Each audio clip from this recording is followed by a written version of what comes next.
It was getting late. Diane didn't know how late, but it was too damn late for anyone to be calling. She hoped it was Marty's phone and not hers.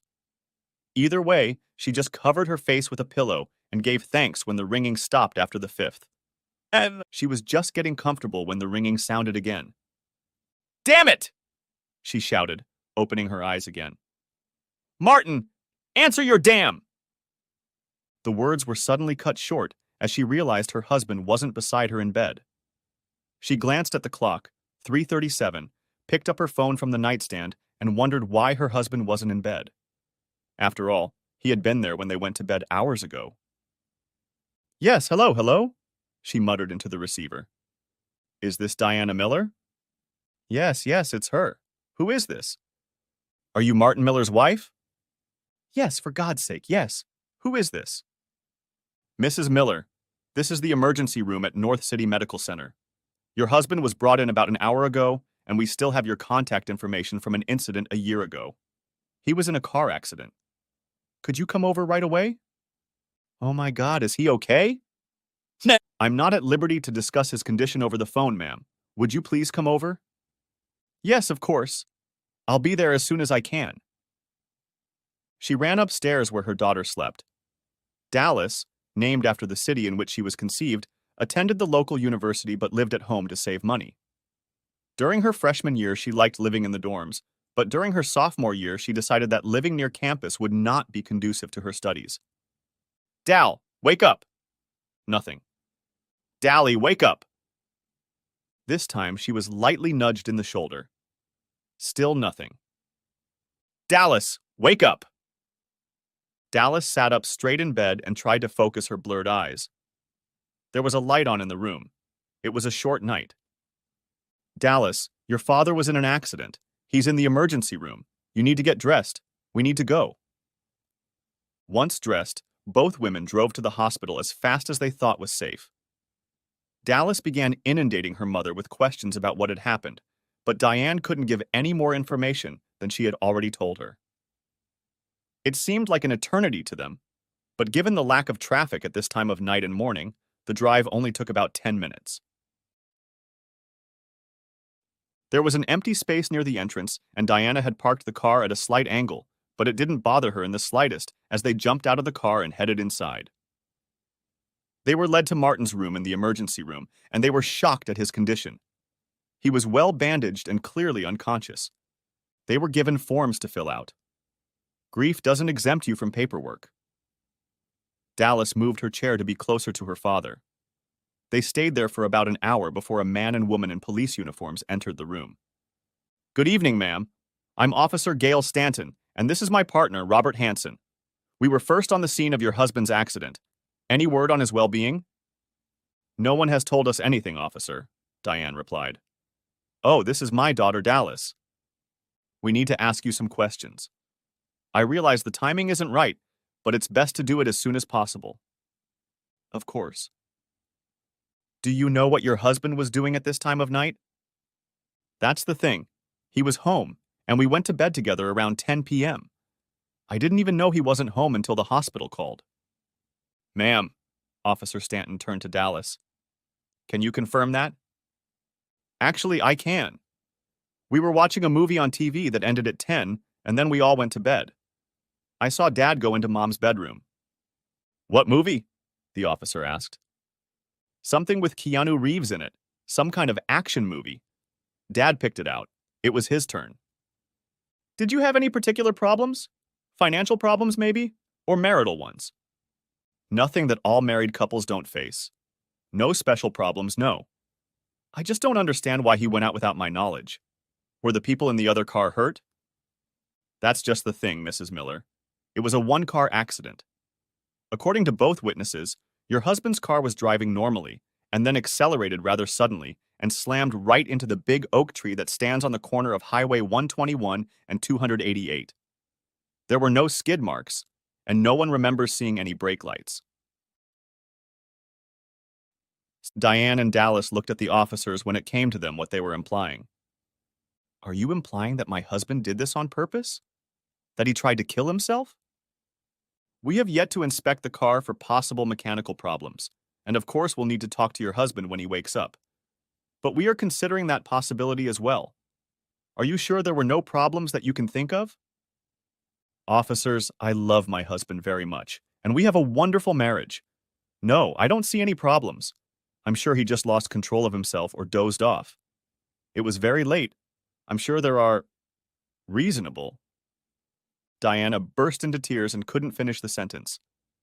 Officer Stanton put one of her cards on the table, asking them to call if they remembered anything else, and walked out of the hospital. Dallas closed the door to Martin's room for privacy. You didn't tell them. No, Dallas, I didn't, Mom replied as her tears subsided. It's none of their business and has nothing to do with it. Your father was fine with it. If he was, he'll say something when they talk to him. Then we'll cross that bridge. The next few days passed slowly for everyone. Martin was still unconscious. He had been admitted to the hospital, and Diana and Dallas spent as much time there as they could. They were often there together, but made sure he was never alone. Fortunately, Diane knew Martin's boss and had called him to let him know what had happened and that he would be away from work. She carefully avoided saying anything that might lead anyone to think that it might have been an attempt on his own life. The accident had occurred on Saturday night, and on Wednesday morning Martin began to regain consciousness. By noon, his eyes were open, although because of all the medical equipment, he could not do much more than look around. Diane was nearby and noticed this, walking over to his bedside and reassuring him that everything was going to be okay. A few seconds later, a nurse entered the room hurriedly, something on the monitors alerting her that the patient was awake. Diana returned to her seat to give the nurse a chance to do her job. Soon another medical staff entered the room to check on Martin's condition. Taking advantage of the opportunity, Diane went outside and called Dallas to let him know that her father was awake. Dallas didn't answer, so she left a voicemail. Soon most of the medical paraphernalia was removed. Martin's left arm was broken, but he was right-handed and didn't expect it to hinder him much. His throat was sore from the tube, so he was given a whiteboard so he could communicate. The nurse read the message and asked if he was sure. Martin nodded his head. The nurse quickly went out into the hallway as the tests continued. Mrs. Miller, I need to inform you that your husband has asked that you not be allowed in his room, and your daughter as well. What? He's my husband. I have a right to be with him. I'm sorry, Mrs. Miller, but the patient's wishes come first. Let me just talk to him and we'll work it out. Diana tried to step around the nurse but was never able to get any closer, so she resorted to yelling. Martin, Martin, Martin, please talk to me! What's going on? Martin, Martin! Mrs. Miller, please stop yelling. You're disturbing our other patients. You can wait outside the room if you want, but if we catch you trying to enter the room or making a ruckus, we will escort you out of the building. Do I understand? Yes, you're free to go, replied Diana, who had no choice but to do otherwise. 45 minutes later, Dallas finally made it to the hospital. She found her mother sitting in a chair at the entrance to the room. Mom, why are you here? Your father forbade us from being in the room. Both of us. I mean, I understand why he forbade you, but why me? What the hell does that mean? And why did it take you so long to get here? I had just woken up when Bradley came by to see how I was doing. We kind of... Geez. You were having fun with your boyfriend instead of coming to see your father? I'm sorry, Mom, but he was still unconscious when I left, Dallas replied, in a tone that indicated she wasn't sorry. It was really stressful, and I needed to relieve the stress. It worked out great for what it's worth. When you get a chance, give me a call. No, Dallas, I'm not going to do that. And let's not talk about it now. It's disrespectful. The irony made Dallas grin. Next chapter.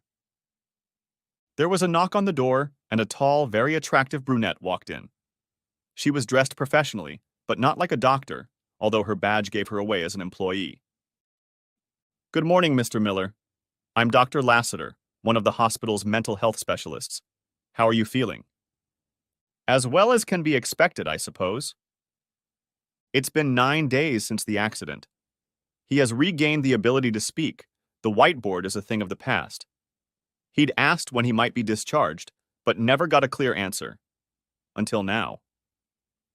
The hospital has asked me to spend some time with you. Is that okay with you? Do I have a choice? Not if you want to go home soon. I have to give you permission to be discharged, the psychiatrist replied, a puzzled smile on her face. Then let's get started. Dr. Lassiter pulled one of the chairs over to the bed and sat down, crossing her long legs. She took a few moments to review the folder she carried in her hands. So, you were brought in a little over a week ago after an accident in which you collided with a large tree. I also see that you have forbidden your wife and daughter from visiting you, and I suspect that these things are somehow connected. Connected, Martin replied. She has been unfaithful to me. Unfortunately, that's not uncommon these days, though it rarely leads to such a reaction. Maybe there's something else? Martin was silent for several minutes. He didn't really feel like talking about it, especially not with a pretty female doctor. He wondered if they had some old man he could talk to. Dr. Lassiter waited patiently. It wasn't the first time she had had to wait for someone to gather their thoughts to start talking. Her patience was rewarded. I've been suffering from depression, I guess. Nothing that could be diagnosed. It's just, like I said, I was depressed. About anything in particular or just in general? I couldn't do this. For a little over a year. Since the previous accident, right? Of course she knew. She probably had his entire medical history in her hands. She just wanted to get him to say it. Right. It wasn't even a terrible accident. I was in the back seat, my boss was in the passenger seat, and his boss was driving. We got hit from behind. There were no airbags or even very severe damage, but I wasn't prepared for it. I got whiplash and hit my head on the seat in front of me. I guess that's what caused the accident. The report says you had a mild concussion and whiplash, the doctor interjected. My doctors couldn't explain that. None of the ED medication helped one bit. They ran a bunch of tests, some more than once, and the best explanation I got was that something happened, and part of my brain was damaged. So you couldn't do it, resulting in your wife becoming dissatisfied with your sex life, which in turn led to her getting a lover. This eventually wore you down and led to the events of that evening. Roughly? In a nutshell, yes. And how long was it before your wife decided to take that step? 7 or 8 months, I think. I'm just a little uneasy about it. Anyway, everything was fine at first, but we were still hoping that my ability would come back. We talked about staying in bed all weekend, having a really good time. That, of course, never happened. Eventually, it dragged on so long that she decided to fulfill her needs elsewhere. Did she discuss this with you beforehand? No. I found out about it when I got home from work early. A hackneyed cliché, I know. What did you do? What could I have done? She was right when she said I couldn't do things. It wasn't her fault that I couldn't handle things, so she did what she had to do. And if, hypothetically, she had asked you beforehand, would you have agreed? You know, I've thought about it a lot, and part of me wants to say that I would have said yes because I loved her and wanted her to be happy. But I don't think I would have accepted it. We made vows, we made promises, and one of them was in sickness and in health. I wouldn't do that to her, so I couldn't be okay with her doing that to me. Obviously, she continued to see him. Obviously. And now that I knew about it, she became less restrained. I don't know if she started doing it more often, since I don't know how often they used to do it, but whereas before it was limited to during the day while I was at work, now there were weekend trips to the store, and some of that time she was obviously spending with Bill. That must have been difficult. Difficult isn't even something that can be described. But then again, I didn't think there was anything I could do. She deserved a sex life and I couldn't provide it, but the whole thing was killing me. Tell me about the night of the accident. We were watching a movie on TV as a family. We still had those nights, those moments. I kept my pain, emotional pain, to myself. It was probably a mistake, but I didn't want to burden Diane or Dallas. They kissed and hugged goodnight, and I got a good night from Dallas as she walked off in the other direction. I think it was then that I realized that she had completely lost respect for me as a father and as a man. I could hardly blame her for that, for I had no respect for myself either. I got ready for bed as usual. Diana did the same. It was the same as always.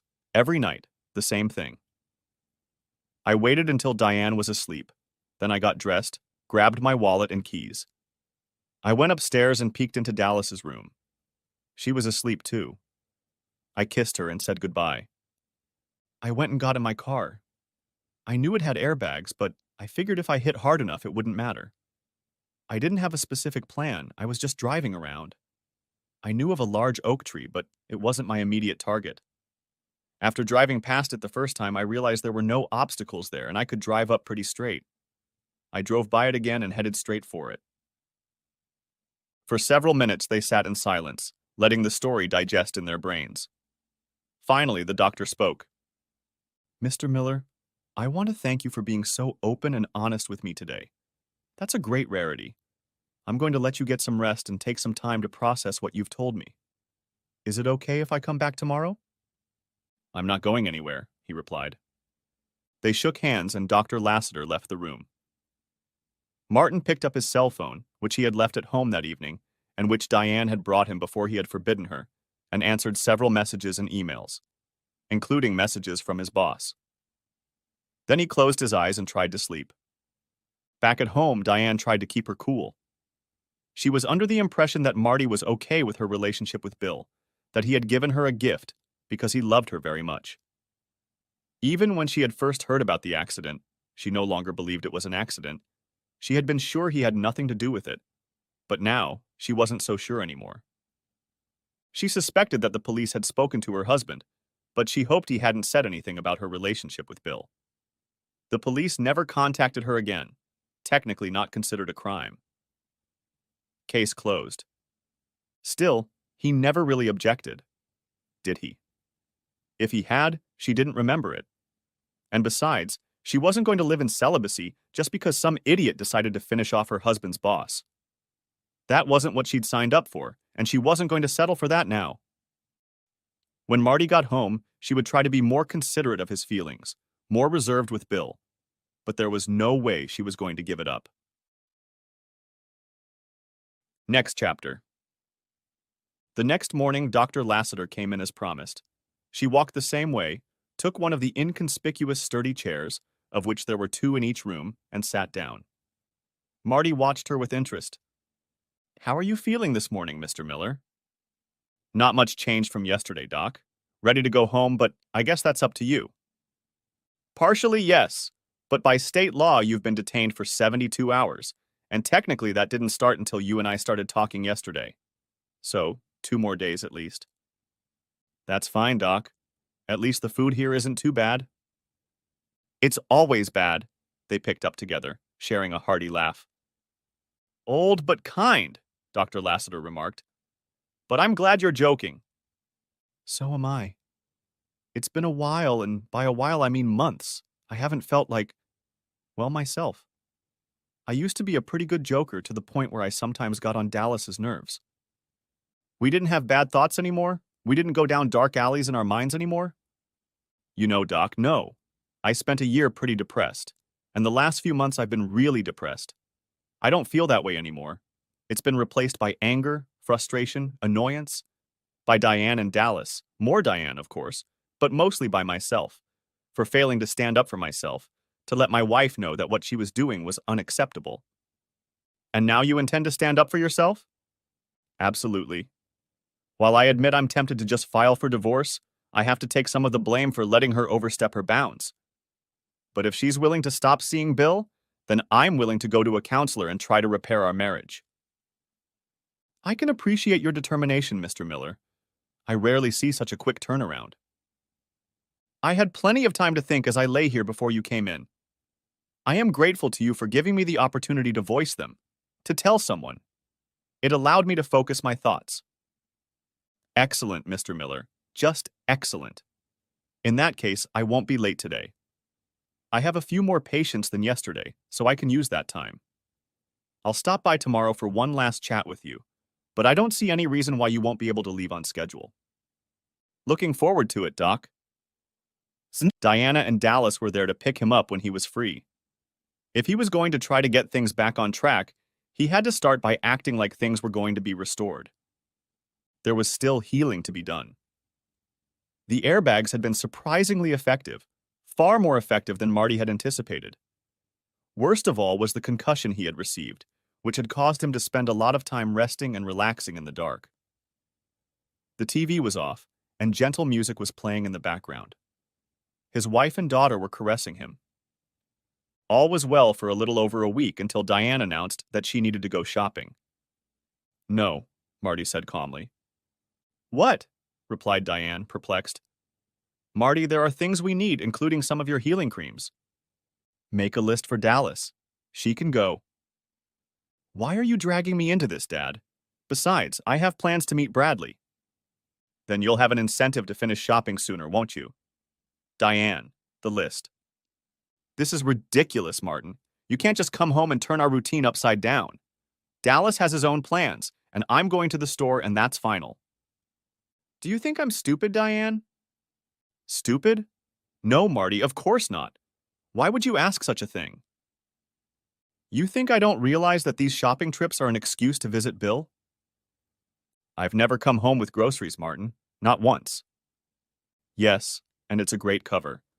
But you've been away too long, and not only that, but I can see it in you. By your eyes when you won't look at me. By your clothes when they don't look quite right. By your makeup, which is always a little messed up. At least some of the time you spend with Bill, and that's gone." The shock in Diane's eyes was obvious, and Dallas suddenly felt a little more respect for her father. "Marty, please, we've been over this before. I'll do my best to be more careful now. Obviously, I've gotten too relaxed with my meetings, but I'm definitely not giving up on him." "So our vows mean nothing? Renounce all others? In sickness and in health?" "Well, that's about sickness, and you don't give up the others. But you will do so, starting today. You're going to stop seeing Bill, and we're going to see a therapist to repair our marriage. Or you won't do it, and we won't do it, and I'll call a divorce lawyer on Monday."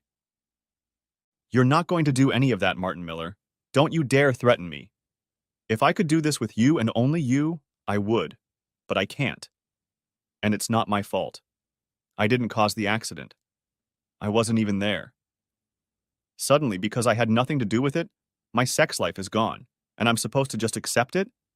It's not going to work. So I'm going shopping, I'm going to Bill's, and I'm going to get my needs met. If you want to talk more about this tonight, we can do that. But don't you dare think you can dictate to me what I can and can't do." Without waiting for another word from her husband, Diana walked out the door, closing it with a clatter. The silence was deafening. Father and daughter looked at each other, and then Marty retired to his bedroom. For the first time in her life, Dallas Miller worried about the future of her family, her parents' marriage. Her father had never stood up to her mother, but nothing so serious had ever come between them.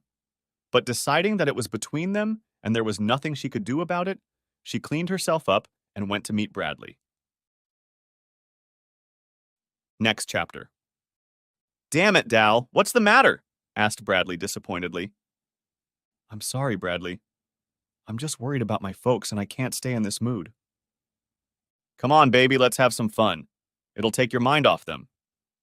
"Jesus, Bradley, haven't you ever thought about anything else? Hell, we don't do anything else but have fun. How about taking me out on a date to distract yourself? How about bowling or dinner or miniature golf or anything else besides what we're doing?" "That's fun and enjoyable, and I don't like bowling or miniature golf, so why the hell should I take you there?" replied Bradley. A light finally went on in Dallas's head. "You're right, you wouldn't, and you don't have to worry about that anymore. I'm going home, and it's over between us. Find someone else to do nothing with." Dallas walked out of Bradley's bedroom one last time, ignoring his pleading, "Dal, let's go." Bradley was a good-looking guy, but she suddenly realized he was too young. He had no ambition or desire to develop their relationship. He was just trying to finish college so he could get a job at his father's company, and she doubted he could do anything more there than get a paycheck and a position. Suddenly, the front door slammed. Damn that boy. How many times did I have to tell him not to slam the damn door? Bill said irritably. Relieved, Diane realized that she didn't like Bill, and she didn't really like him at all. And Bradley was a lazy slob. Next chapter. When Dallas returned to the family home, it was getting dark outside. She found her father resting in his bedroom. A faint light was coming from the bathroom, where the light was on and the door was ajar.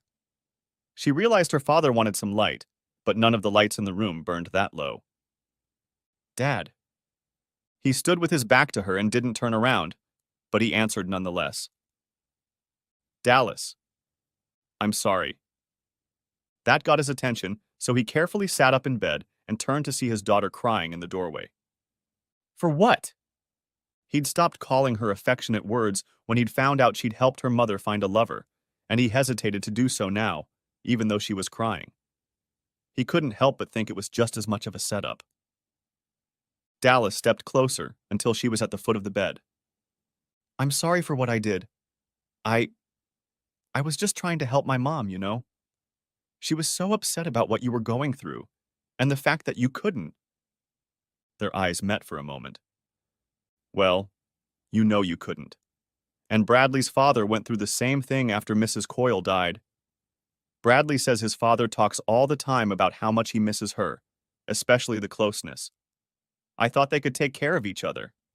I'm sorry, but I never thought about how it would affect you.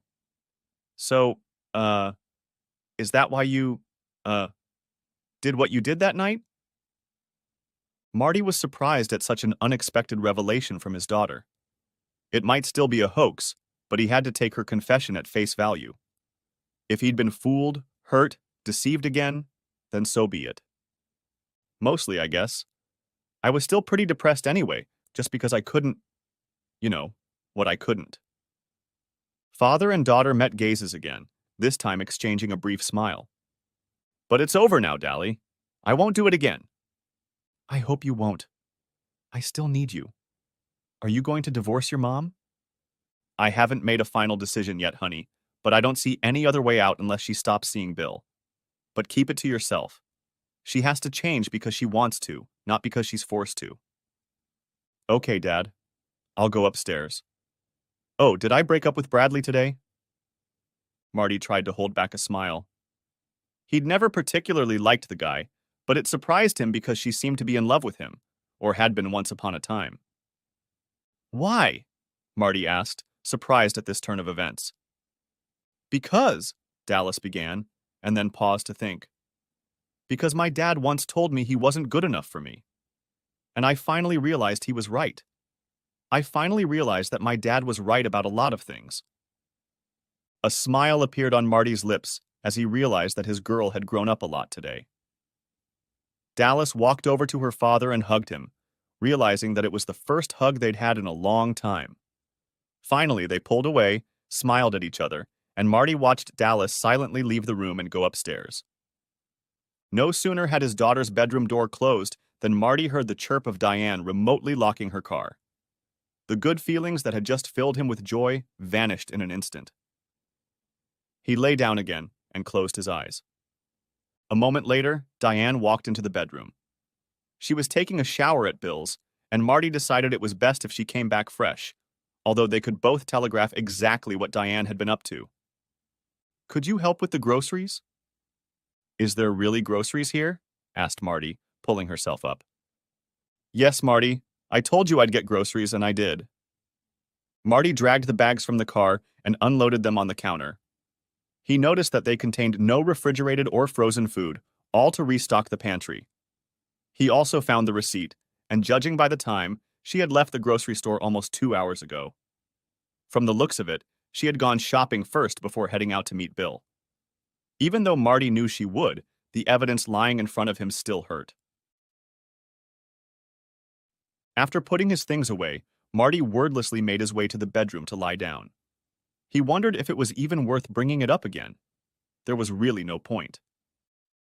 Diane had made it clear what she intended to do, so the next question was his reaction. Something had to change. Did you want to talk some more? his wife asked in a tone that said it wouldn't do any good. No, Diana, you've made your position clear. Diana's face and tone softened. She loved her husband and didn't want to lose him. He was still her best friend and the person she most enjoyed spending time with. She didn't think her own satisfaction should be an issue under the circumstances, and she hoped Marty would eventually feel the same way. Are you hungry? She asked, distracting him from his musings.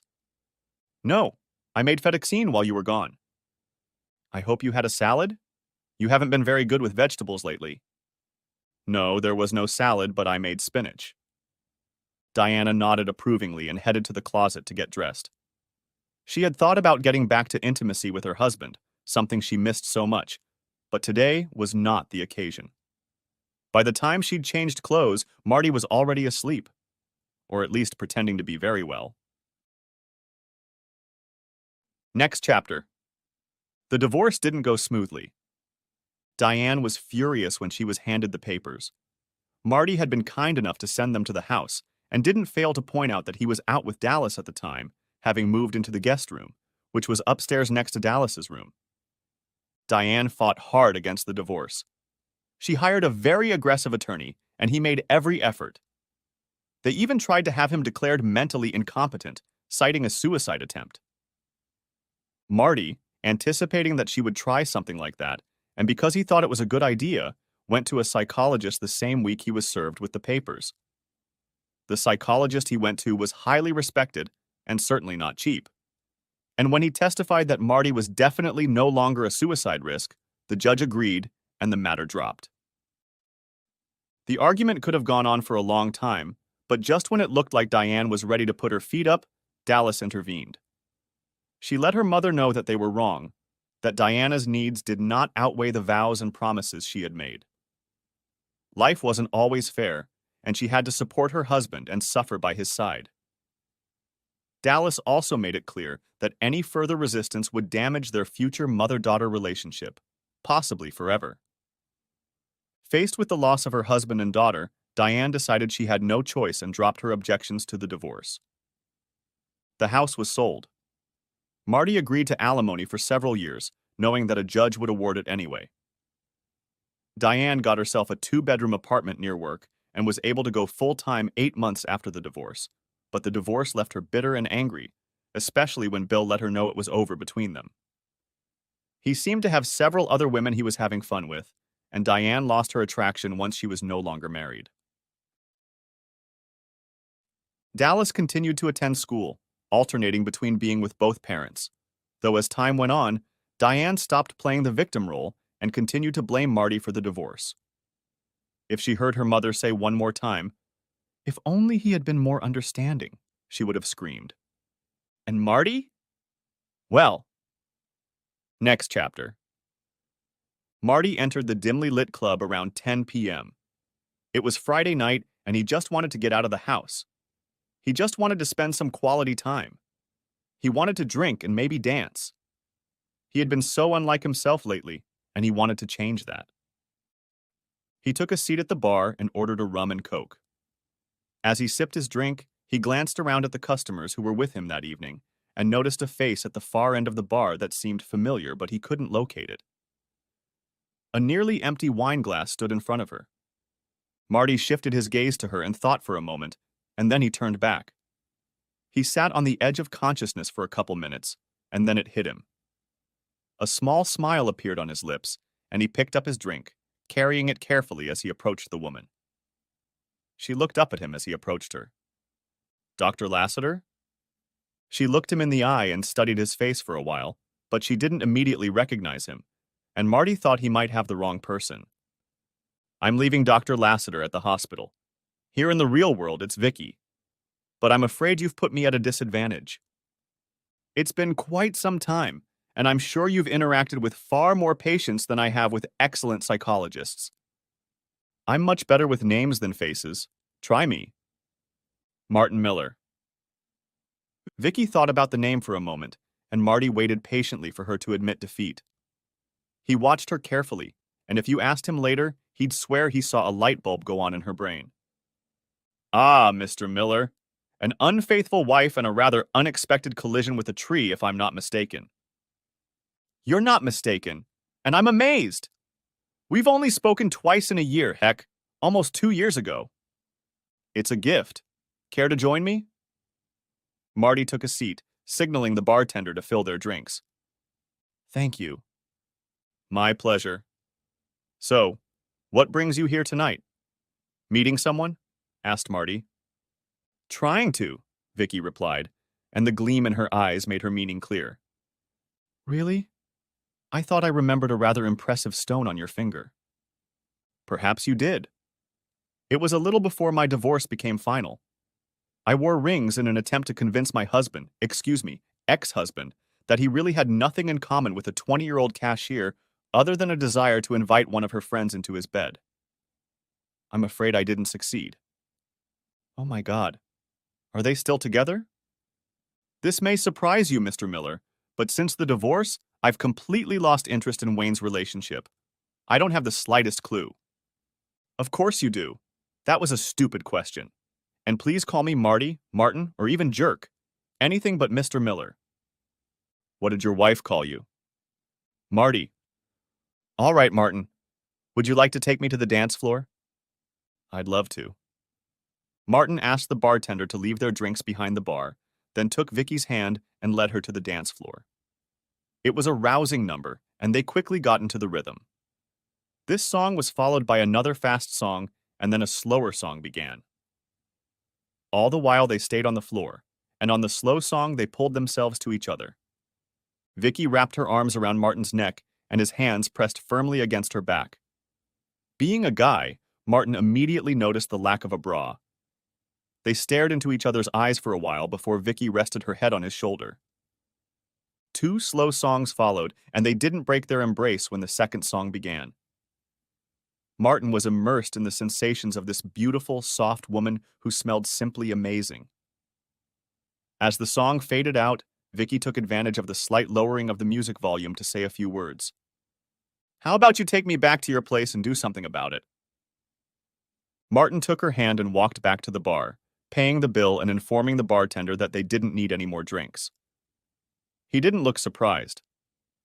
She took an Uber to the club, they got into his car, and Martin started the drive back to the apartment he'd bought. It was small, but he appreciated that he no longer had to tend to the lawn.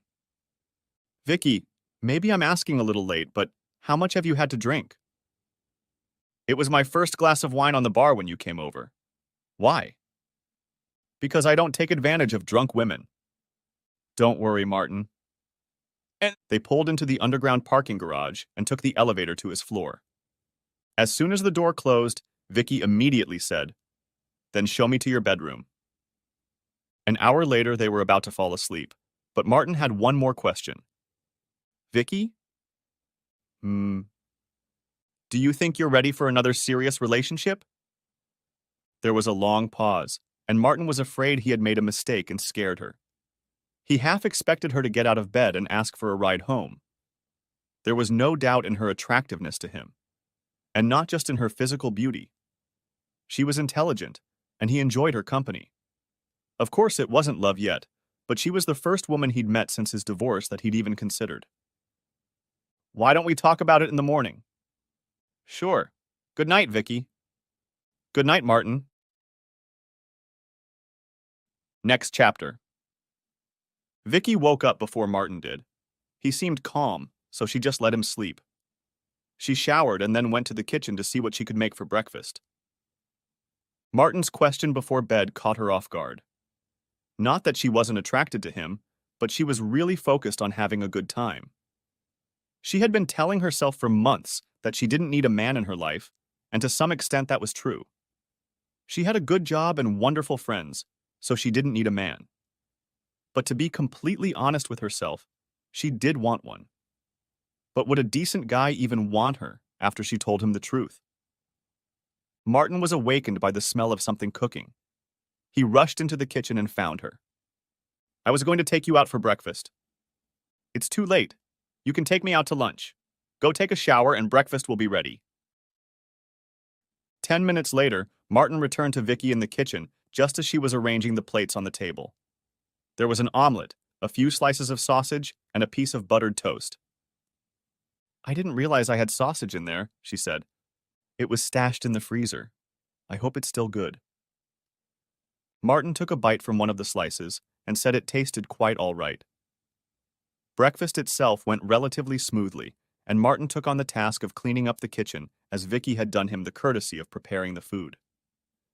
They chatted about nothing while everything was being prepared, and as the last plate was put away in the dishwasher, he turned to Vicky.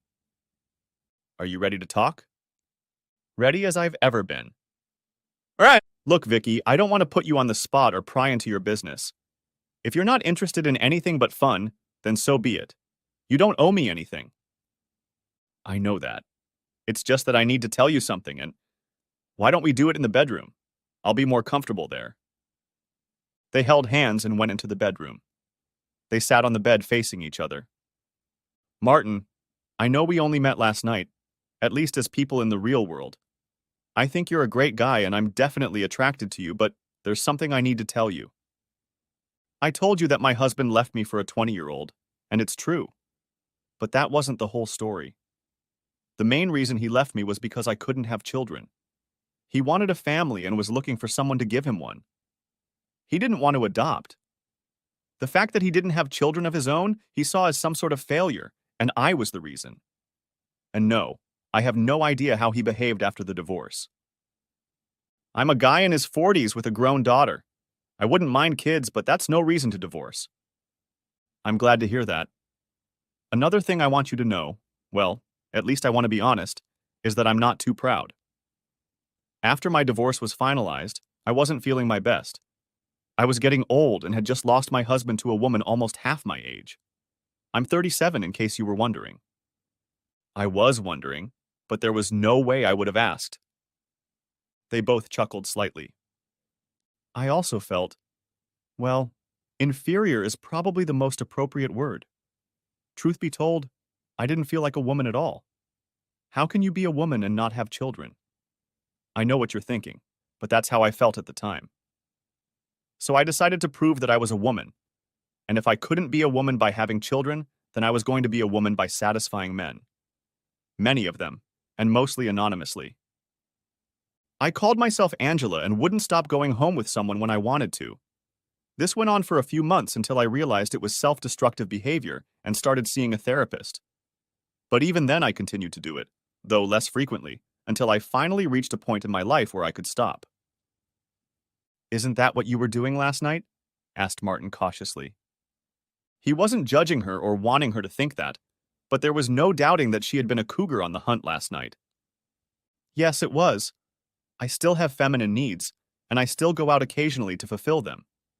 But whereas before I usually went out with whoever asked me out first, now I'm selective.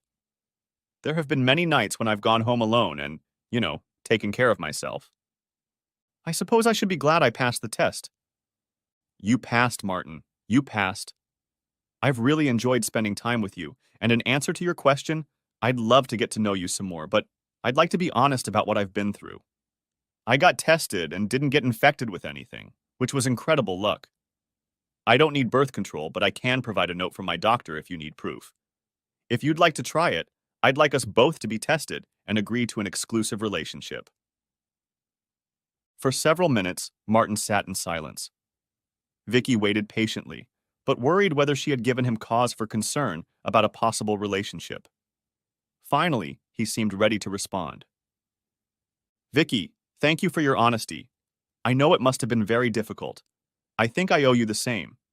Our experiences are not entirely different. After my divorce, I was glad I got through it, but I still felt depressed about my inability to perform. I had no idea how I was going to find a woman, and I was facing the prospect of living all alone. I had my own therapist, and he pointed out that as women age, many women lose interest in having fun. But I still felt like I would have to find a much older woman or wait a few years. When things seemed to be back to normal, I still wasn't at my best. And just like you felt like you needed to prove you were a woman, I felt like I needed to prove I was a man. I myself did a lot of walking the streets looking for women to bed, proving, at least in my mind, what a stud I was. I wasn't any more selective than you are. Some women were, Well, let's just say I rode a few city bikes and slept with a lot of them. It went on for a while and I wasn't as lucky as you. I was woken up by gonorrhea. I also had to confess to my doctor that I had no idea what my partner's names were. We cleared the air and I began to focus on my behavior during therapy. Next chapter. The almost inevitable confrontation with Diane occurred after Martin and Vicky had been dating for about 3 months. Their relationship was very strong, and Vicky and Dallas were getting along just fine. They still had their own place, but they spent every night together, and it looked like they were going to get married. They went to a club geared towards a more mature crowd. Music was played by a DJ, and interior walls separated the dance floor from the tables, allowing for conversation. Martin and Vicky enjoyed their drinks and chatted about this and that. The evening was going well, so Vicky was puzzled when Martin's smile suddenly disappeared and his eyes looked somewhere past her. She followed his gaze. Martin and Diana saw each other at almost the same time. While Martin's face remained neutral, a grin appeared on Diana's face as she made her way to the table. Even so long after the divorce, Diana had not stopped feeling bitter. She still believed she had done nothing wrong, except that she hadn't been discreet enough. But having her needs met by another man when her husband wasn't up to the task was definitely not on the list of wrong things to do. So when she approached the table, it wasn't her intention to be polite. "Marty, it's so good to see you," Diana said in a voice in which sarcasm was clearly audible. "Diane, Vicky, this is my ex-wife, Diane." "Diane, this is Vicky," Martin said, though he would have preferred not to. "It's nice to meet you, Diana. I've heard a lot about you." "Really?" "And I've heard absolutely nothing about you," Diana replied bitterly.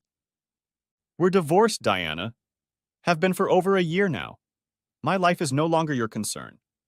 Now, if you don't mind—" Martin left the phrase unanswered, but there was clearly a hint in it that he was suggesting that her ex-wife leave them alone. "Oh, of course, Martin. I hate to intrude on your date. But Vicky, there's something I have to tell you." "And what is that?" Vicky asked, glancing at Martin and then returning her gaze to Diana. "You probably don't need to worry about it. We're divorced because he can't do it anymore." Martin watched Vicky's reaction carefully, and Vicky did her best to suppress a slight giggle. She addressed her next statement to Martin, raising her eyebrows. "Is that true? I don't think you mentioned it." Martin merely shrugged. This was Vicky's game. Diane thought she had them in the palm of her hand, that she had brought discord into Marty's relationship, just as he had done with her and Bill. She was going to enjoy it. However, her happiness was short-lived. "That's good, it's working." "But how is that possible? Did they find the problem? Have they found a cure?" Martin and Vicky were silent, allowing Diana to only get more worried. "Come on, Marty. This problem ruined my marriage. I think I deserve to at least know what was wrong." The smile disappeared from Martin's face. "First of all, Diane, it was your antics that ended our marriage, not my condition. I admit it made things difficult, but you made the choice, not me. Second, you don't deserve a damn thing. We're divorced, and my business is my business alone. Come on, Marty. You can blame my choices all you want, and I can't say you're wrong, but I wouldn't have made those choices if everything was okay." "Okay, Diane. The doctors kept running tests, but they have no idea why he started working again. It just started working. They think the problem from the first accident just takes time to fix. If you had stayed sick with me, as our vows stated, and been patient, we'd still be married." Diana opened her mouth, trying to find something to say. This information shocked her. Martin had already considered pleading guilty to the tree incident, but thought that Diana would claim some sort of credit. She could claim that she was the one who made him regain his ability to function by encouraging him to hit the tree with his cheating, and that he somehow owed her. Best not to go down that path. I can't believe it. God must really hate me." "He just wants to be like everyone else," Martin muttered. "What was that?" asked Diana, flashing her eyes. "Nothing. Nothing at all. Now you know." Would you mind leaving us for the rest of our evening? Diana stood pensive for about 30 seconds, then looked Martin in the eye. You're right, Marty. I'm really sorry. I was wrong to do what I did. I was short-sighted and selfish. I should have been stronger. I ruined a good marriage. I'm sorry. Diana turned and left not only their table, but the club itself. Martin and Vicky watched her until she was out of sight, and they actually felt sorry for her. Martin then turned to Vicky again. Let's dance, my love. Epilogue. Martin and Vicky were married 6 months after the altercation with Diana at the club, and little Ella was born about 9 months later. Wait a minute, you thought. Vicky can't have kids. Well, she can't. Let me explain. Martin and Vicky had only been married for a few months when Martin heard the words every man dreads. We need to talk. One Sunday morning, they were sitting around the table at breakfast. Vicky's schedule was to make breakfast every Saturday, and Martin did the same on Sundays.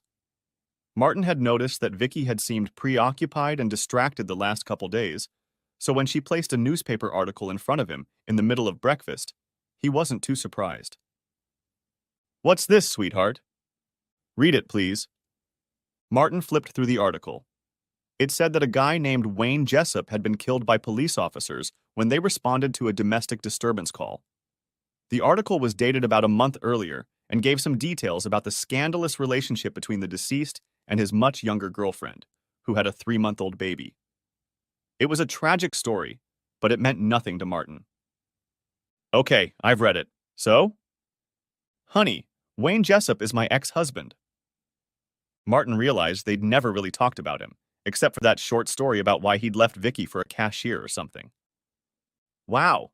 Are you okay? How are you feeling? I was in shock, of course. He was never violent when we were together, so it didn't make any sense. And I felt really bad that this young girl had to go through something like that. I agree. But what does it have to do with us? I didn't feel responsible, but I felt, I don't know, involved, I guess. Like I should do something to help. Okay, Martin replied, wondering where this was going. You know, the paper sometimes calls on me for research or statistics or whatever, for articles they're working on. So I did a small favor and asked them to contact her on my behalf. As a person and ex-wife, not as a mental health professional. I asked them to tell her that I was Wayne's ex-wife and that I'd be happy to help her, and they gave her my contact information. I assume she called, got in touch with him somehow. Yes, she called. I've talked to her on the phone and even in person a couple times over the last few weeks. And you're only telling me this now? I'm sorry, babe. The first time I met with her in secret because it seemed like the best choice at the time. After that, I felt like I was betraying her trust. So I treated it as a professional matter. I knew I would eventually tell you, and here we are. Okay, what do you need to tell me? I assume this is the girl he left you for. Actually, no. That girl's name was Amy, and she dumped Wayne because he was pressuring her to have a baby, and apparently she didn't want one for a few more years, if at all. The Carly I've been in contact with is the other girl. Okay, so you've been talking to her. Wayne started pushing her too. She wasn't sure she wanted kids either, but she liked the idea of starting a family and thought he really loved her, so she agreed. But as soon as the baby was born, he started being rude and abusive to her. First verbally and then physically. A few times she let it pass, thinking it was just the stress of having a baby, but the last time it got really bad, and she called the police.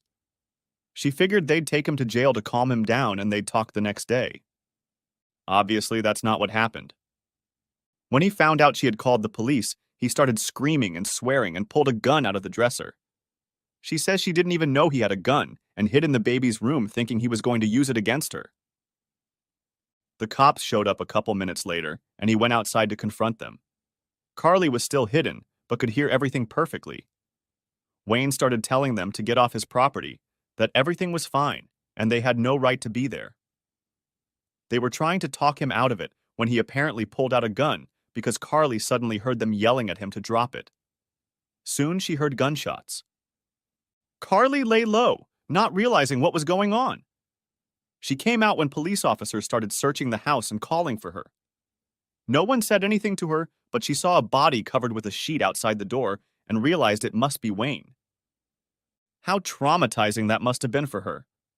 I'm sure she still had feelings for him, and it was very scary to relive that. That's what she said. According to the report, Wayne shot at something and even hit one of the police cars.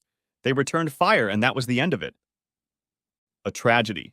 Just tragic, Martin said, not knowing what else to say. How's Carly now? She's fine. She's going to counseling. Not to me since I'm too close, but I referred her to someone. I think she'll be fine. They sat in silence for a couple minutes, mostly just silently contemplating the tragedy that had played out. Martin, there's something else. Somehow I'm not surprised. The thing is, Carly doesn't really want to be a mother. At least not yet. But she's afraid to just hand the baby over to the system. Babies get adopted very quickly, Vicky. She won't be there for long. We both know that, but... Okay, I'm just going to say it. Carly wants me, I mean us, to adopt a baby. Of course I told her I'd have to talk to you about it. But Martin, God, I want this baby so badly. Martin was shocked. He had never expected to be a father again, both because of his age and Vicky's inability to have children.